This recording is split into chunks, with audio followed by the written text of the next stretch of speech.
Other people that I follow on YouTube have figured out their intros and can give you the like soundbite about what it is that they do and who they are, and I haven't quite figured that out yet. So I don't know. I'm me. I'm trying to make interesting videos. I think you might like it around here. Hey, my name is Ivy. Welcome back to my channel, and let's get ready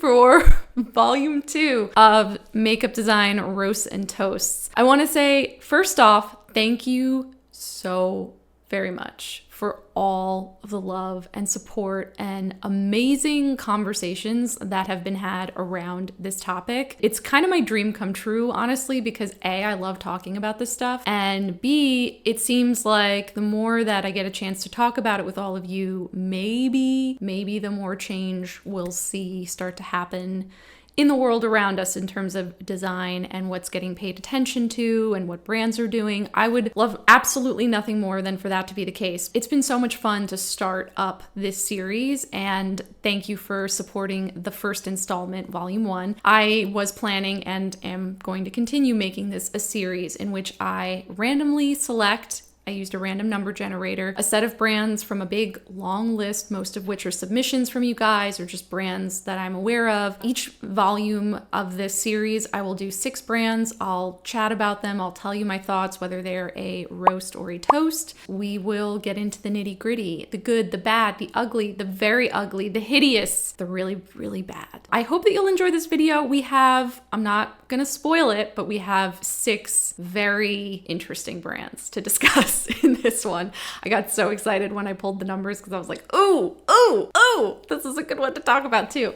So definitely stay tuned. I think you're going to enjoy it. And if you enjoy this video, I would love to have you give it a like before you leave it. And of course, if you have not already, please consider subscribing to the channel, be a part of whatever it is that I'm doing around here. Without further ado, let's get into the brands that we have been gathered here to discuss. Little disclaimer here, I am trying something new by using an animated light thing to create changes in the lighting as I film. If it ends up looking awful, because it will probably affect my skin tone through this whole video, if it ends up looking awful and I hate it later, then we'll consider this a one-off attempt at something that didn't work and we'll never speak of it again. Or if it looks cool and we enjoy it, then it'll be something I can continue to try to figure out. But I have a feeling it's gonna be a little funky with my skin. We're gonna try it. We're gonna try it. I'll probably be purple sometimes and green other times, and you'll know. Brand number 1 is Ensley Rain Cosmetics. We are starting off with a banger, ladies and gentlemen. Let me tell you why. This brand has been at the tippy top of my lips as of late. I've been chatting with so many of you about it, but not just because they've had a slew of new releases, mainly because I'm pissed off at them. I'm mad at them. They don't know I'm mad at them. They don't know who I am, but I'm mad at them. So this brand recently came out with, I believe their latest release is called the Cold Moon palette. They have this very ethereal looking cold winter fairy kind of on the cover. It's part of a series of different moon palettes that they've done. They did Harvest Moon, they did Strawberry Moon. They've basically done a slew of these palettes that are kind of all along the same theme, but obviously different colorways. And then additionally, they've recently done the Twisted Tea Party palette, which was kind of Mad Hatter inspired. And then they also threw in a palette called the Lands of Enchantment, which isn't part of the Moon series, but looks very similar. Let's get to why am I mad about it. That's what we're here for, right? I'm mad about it because they're using AI generated art. And I realize that for a lot of you, this is probably a topic that is fraught with a lot of questions. And to be honest, I don't have all of the answers. But the short story is that when you use AI generated art as your final placement art, meaning it's not a concept, which I think AI is absolutely wonderful for, but you're using it as your final marketable art, you are essentially stealing. Because the way that the AI generation works is it's pulling from thousands and millions of sources of real artists' work to pull together the best compilation that it can of whatever your prompt is. So if you put in ethereal cold woodland fairy with white hair and blue dress and sparkles around her, and then, you know, you're like, wow, that looks great. And you're like, blam, put it on your palette. That's what we're talking about. But what that piece of art is, it doesn't belong to you wholesale. You technically, can you take it? Can you put it on your palette? Can you say that it's yours? Can you make it part of your brand? Technically, you can, but you should not. It really is, at the end of the day, lazy, stealing from the hard work of real artists out in the world that are trying to make money for what they do, rightfully so. It's just bad. It's bad. It's boring. And I think that's actually one of the things that people who observe AI art out in the world notice, is that there is always going to be something a little bit off-putting and a little bit uncanny valley almost about AI art. And that will ultimately bother a lot of you. You may not know why. You may have that little itch in your back of your throat that you're like, ooh, something is bothering me, but I don't know what it is. That's what it is. It's getting very close to something that's a little too real, but it's not quite there. And it's very off-putting to the eye. My very strong thoughts and opinions about the usage of AI art for final placement art is that it should not be done. Is that it's lazy, a brand creator's decision to do something quick and easy that they think is sufficient, and it's not. They could easily use AI to create a mood board, to create a concept, to get you to where you can start to put together your ideas and then share that with an artist and have them actually work up a final image that you can then use and put your name on and feel really good about. Whatever they're doing here is not okay. I am seeing more brands do this. You might say, well, how is that different from buying stock art, which is obviously already, created? Stock art is entirely different because people sell their art to stock art houses and they are being compensated for it. So when you purchase stock art, which you have to do, you have to get a license, otherwise it will get taken down. Those people that submitted their art to the stock house are getting paid. Now, granted, it may be nominal payment, but they are getting compensated for it. When you use AI generated art, there is no compensation whatsoever for the original artist that developed whatever that image is that it's pulling from all these different sources. So there's no compensation at all for the hard work of the people that are actually doing the artwork when it comes to ripping off artists and using AI as a shortcut to create your brand. I'm not here for that. So yeah, I'm mad about it. Could get into the nitty-gritty about what looks good, what looks bad, but I really wanted to use this as an avenue to discuss that, which is very important to me. And it's very important to me that I think it's wrong. And I really think that you should think it's wrong too, and consider that when you decide whether or not this is a brand that you want to support and purchase from. I've never personally tried this brand. I haven't tried their products. I cannot speak to the quality. That's not what this series is about anyway. We're not really talking about, are the eyeshadows good or bad? Is the palette good or bad? Is the makeup worth it? We're talking about the design, and this is a huge topic when it comes to design. I'm roasting them. I hope, I wouldn't be mad if this gets back to them. Please share with them if you want to. I have no desire for a brand to fail. I don't want to tear a brand down. I'm hoping that if any of this information gets back to them, that they will take it in stride and find ways to do better and prove to the world that they can do better. That's what I want. I want success. So share it, like it, post it, whatever. Let them know AI art is really wrong. Brand number 2 is Menagerie Cosmetics. I don't know who amongst you have tried Menagerie, but I have seen them in the makeup world for a long time, and they are still a brand that I have never personally tried. I've been tempted a couple of times. I've almost hit that purchase button, but I've never actually done it. They are the brand that has the animal themed, as you could probably tell by the name, Menagerie of Animals, the animal themed palettes. So they have one with a bear on it. I think it's called Anthuria. They have one with a flying squirrel on it. That's like a sugar palette, like a sugar colored palette. I forget. They had a claws and paws combo where it was a dog and cat themed sister brother palettes. They have a whole slew of animal themed artwork and palettes. What I like about the brand is that it seems like they've been able to be very consistent from the beginning with what it is that they're trying to do, what their theming is, what their look and feel is, and they've really stuck to that. What I don't like about it is pretty much everything else. Sounds so mean. I just don't like, this is I'm going to go on record here as saying it's a personal thing. I don't like the aesthetic of this animal menagerie thing. In some cases wasn't enough to deter me from being interested in purchasing something, but as I mentioned, I never actually bought from them. And I think part of that for me definitely has to do with the packaging. A little too boring, a little too juvenile, not interesting enough to me. I think that for the person that is interested in it and thinks it's really cool, they're going to find something there that they like. And since it's a brand that I've never tried, I cannot speak to the quality of the products in any way.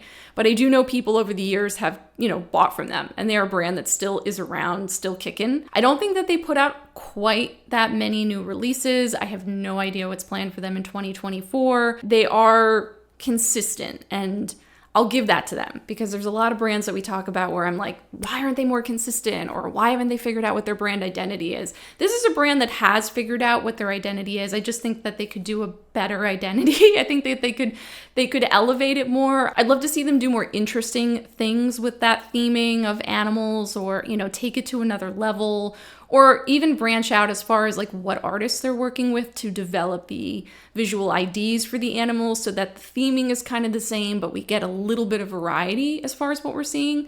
And that would go a long way, because right now it's almost, I'm going to bite my tongue for saying this later, but it's like almost a little too consistent, where it's just I find it very boring. That doesn't mean that it's bad. I think that some of the colors are eye-catching, and I think that knowing who they are is really important. I would love to see them break out of their box a little bit and see what that looks like. I think that could be really interesting, and maybe that's something coming on the horizon. Maybe we'll see them expand a little, but for now it's just kind of like, oh, that animal brand, and I don't know, it's not for me.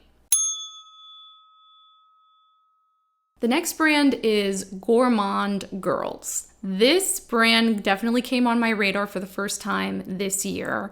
I know that it's a brand that has worked repeatedly with a particular artist named Doodles the Bunny. I personally am not a huge fan of that style, of that particular artist. No offense to them. It's just not my thing. I know a lot of people love it. I also feel like this is the year where I saw them come out with a number of palettes that were very similar to each other. Oh yeah, okay. So there were two palettes that came out with this year, Haunted and Nightshade, that had extremely similar interior color stories, to the point where myself and multiple other people were like, wait, is that the same palette? Are they just like pushing that palette?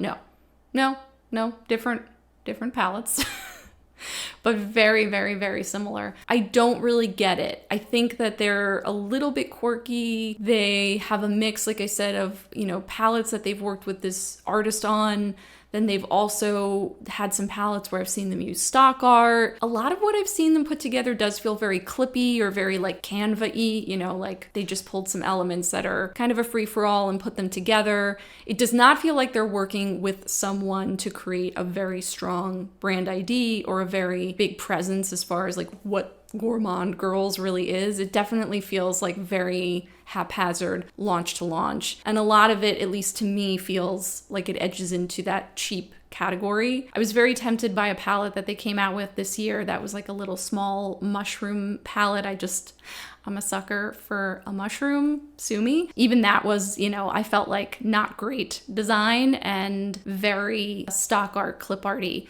So even though I was drawn to it, again, personal choice, didn't buy it because it felt cheap to me and it felt like a mismatch with maybe what they could be doing. I would say that this is definitely a brand where I'm not seeing a lot of consistency and I'm not seeing a super strong sense of their identity. It feels a lot more plate of many things that you can choose from. I'd be interested to see what they're going to do in the next year. Are they going to hone in a little bit more on who they are? Until then, I'm sort of like skittish to really get invested into this brand. A lot of really generic kind of font usage.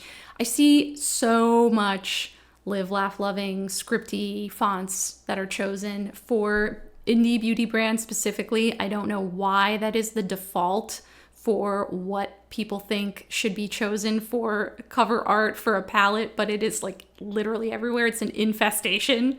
I can even name some of the fonts. I mean, I won't bore you, but it's bad. I'm just like, can we stop using the same like 6 free script fonts, please? For the love of God, can we stop?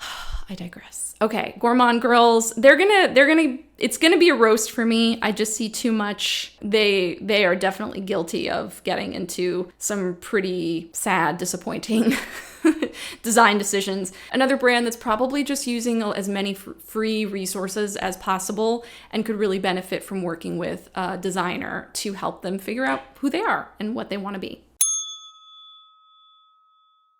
Okay, Nomad Cosmetics.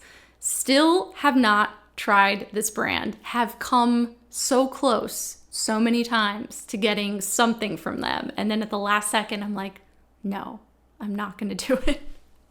And not for any particular reason. I don't know. There's something about this particular brand that is always on the edge with me where I'm tempted, I'm interested. I also know some people that are ardent supporters of them.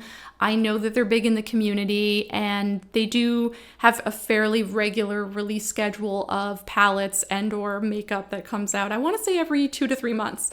So they're on a pretty robust indie release schedule. I find a lot of what they do not interesting enough. And I find that they have a very strong brand ID, which I give them so much credit for. I mean, the Nomad brand has a very distinct idea behind it. Each palette is going to take you somewhere new, and it might not even be places that really exist. It could be the old Ghost West, it could be space, it could be, whatever, like 1960s airline, could be all different types of things, the Sahara, they've done a lot of different things with that idea, the travel palette kind of idea. The Hudson Valley, I thought, was a really tempting one to me. So aside from getting into anything I've heard about the quality of the products, if we just talk about the packaging, they have a consistency of their idea.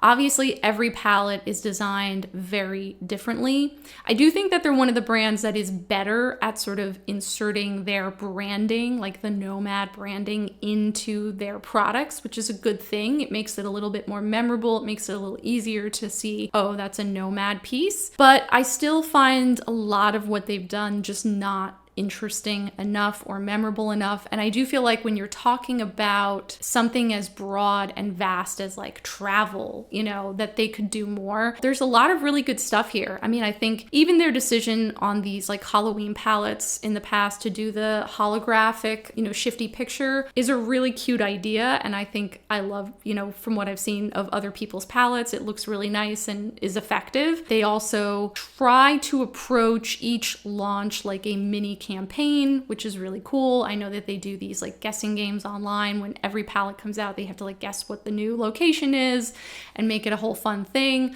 I'm not totally hating on them. I just think that I just find most of their stuff a little boring. Like I was most drawn to the Ghost Town USA palette that released this year out of anything that they've ever come out with. Everything else has kind of just fallen a little bit flat for me. I would love to know more about what you might think of the brand, especially whether you're a supporter or not a supporter. I'm mostly curious about what the community thinks on this one, because I would love to know if you find their aesthetic really appealing and engaging, and that you find that you are always looking to what they're doing, or if kind of like me, you fall into the camp of being a little bit bored and not sure what all the hype is about. That's kind of where I am. Yeah, this is one of those ones I'd be much more interested to hear in the comments what you think versus telling you in great detail what I think. I'll say they're not terrible, and I think that they clearly are working with someone who knows what they're doing as far as design, not totally just freewheeling, free aciding it.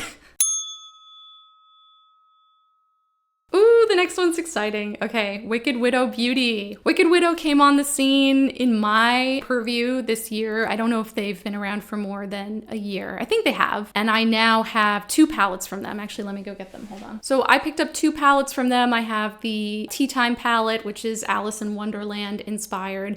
And then I have the Graveyard Smash palette. This came out this fall for Halloween. It has our friends Frankenstein and Bride of Frankenstein on the cover. I don't know if she worked with the owner, Lexi, worked with the same artist to do both of these designs, but I know that she has worked with at least 1 to 2 different artists regularly to do the artwork for the palettes. I also purchased the lip trio that was in collaboration with Jenna, Goth Adjacent, a series of 3 beautiful green, purple, and blue matte liquid lipsticks. I did not get these in PR. I purchased these with my own money. I actually have a whole review on the Tea Time palette in which I sort of I get into it a little bit. I don't give it a whole rave review, although I do enjoy this palette.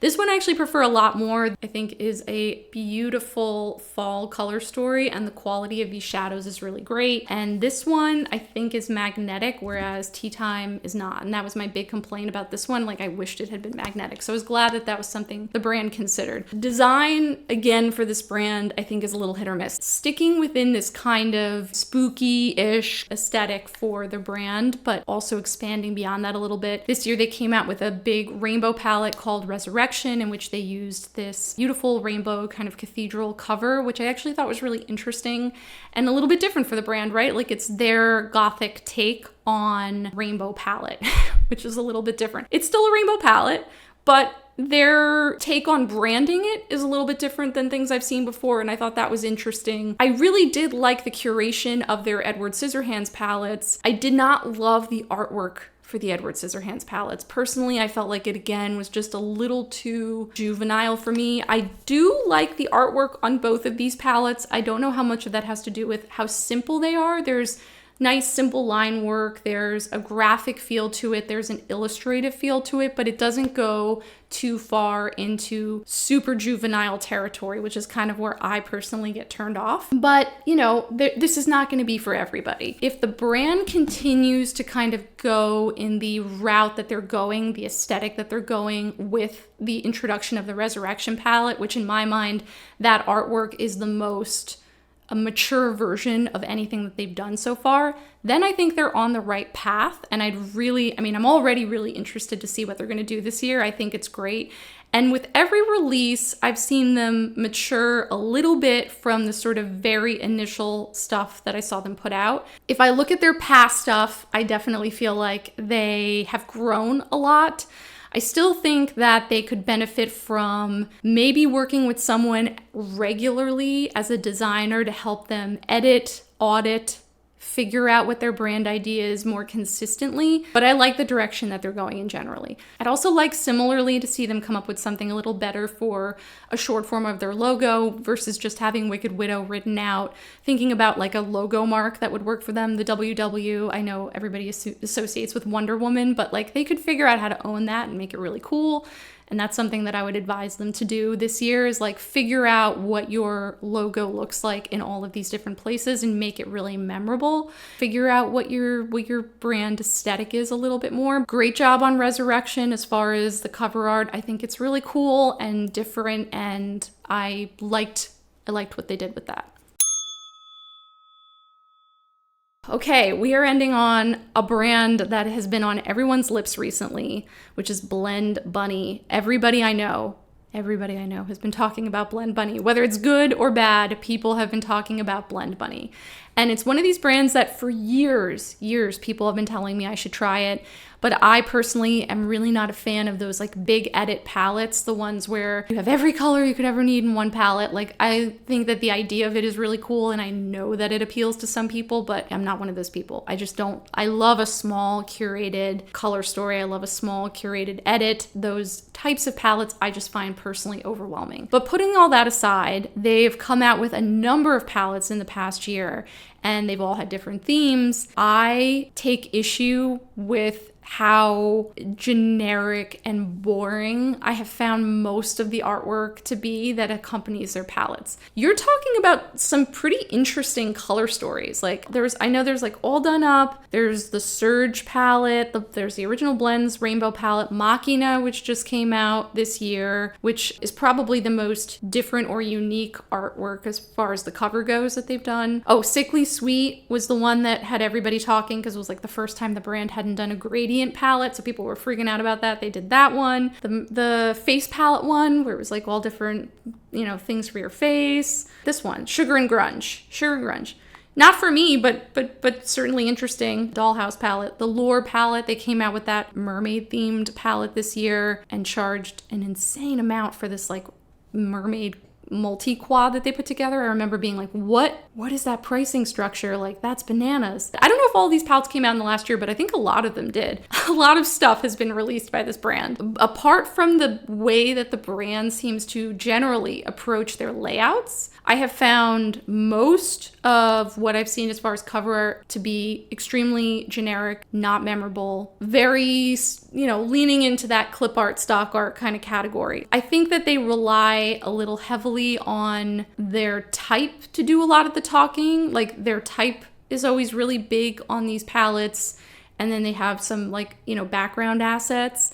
But the type isn't particularly great. There's usually a pretty big dichotomy between their branding, like their brand name, whatever other information they have about the palette, and then the palette name, which can often feel dissonant. Like, I felt particularly that way with the Machina palette, which in my mind is the best of what they've done artistically, but still isn't quite there yet. It wasn't as immersive as I expected it to be, and it just wasn't as designed as I thought it could be. Like, it felt like it just didn't go far enough. It felt like it had all the elements to make a beautiful cover design that was very immersive and very beautiful and totally fit with the color story that they put together, and then it just didn't hit the finish line. Like, they were really close. They were getting there. They had something. They had an idea, but they didn't take it far enough. And then with most of the other palettes, I just find the type to be really ugly and not particularly memorable. I think for a brand that has such a strong identity as far as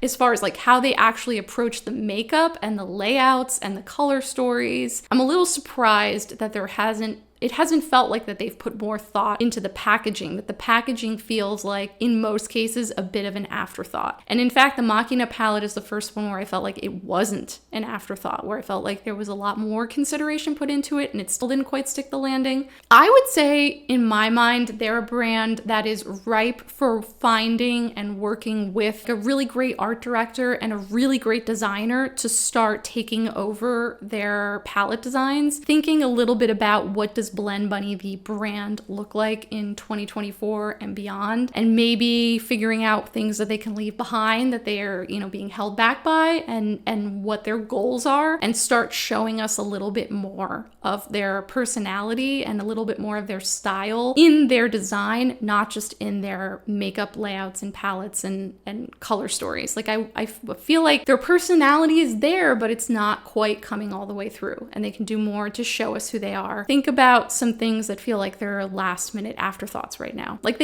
I think they can do better. I think they can. I want to see good things for them. I'm interested enough that I will keep my eye on them. I just don't want to buy any of the things that I see right now. They could lure me in as a customer. I could see that happening. Okay, that was quite the roundup. That was a good group. That was a good, interesting group. I feel like we started with a bang, we ended with a bang. I feel like we were blessed by the number gods today, and we had a really exciting group of 6 brands to talk about. I hope that you found this interesting, and of course, I'm really curious to hear what you think.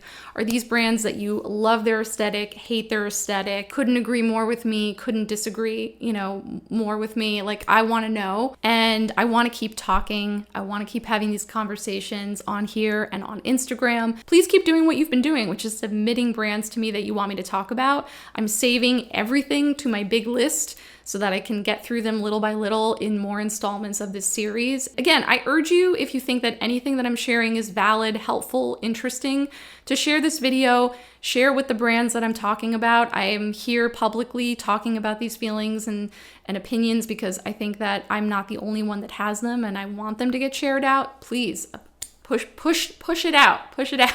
Thank you so much for watching. I appreciate you more than you know. I cannot believe that we already hit my end of year goal early a few weeks ago when I hit 1,000 subscribers on here. Like, my heart just is in the moon. Thank you so much for supporting the channel, for being here, for sharing out the videos that you have, and I love you. I hope that you have a wonderful rest of your day, and I can't wait to see you in the next one. Bye.